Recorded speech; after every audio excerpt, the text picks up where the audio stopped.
Syederalun Presiden Turki Recep Tayyip Erdogan menentang rencana Finlandia-Swedia untuk bergabung dengan aliansi militer NATO. Erdogan pada Jumat 13 Mei 2022 mengatakan tidak mungkin bagi Turki mendukung rencana dua negara itu, mengingat bahwa negara Nordik adalah rumah bagi banyak organisasi teroris. Walaupun Turki secara resmi mendukung ekspansi NATO sejak bergabung dengan aliansi 70 tahun lalu, penentangannya dapat menimbulkan masalah bagi Finlandia dan Swedia.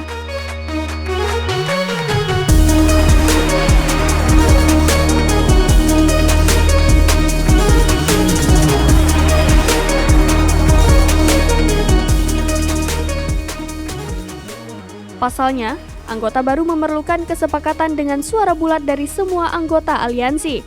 Turki telah berulang kali mengecam Swedia dan negara-negara Eropa Barat lainnya karena penanganannya terhadap organisasi yang dianggap teroris oleh Ankara.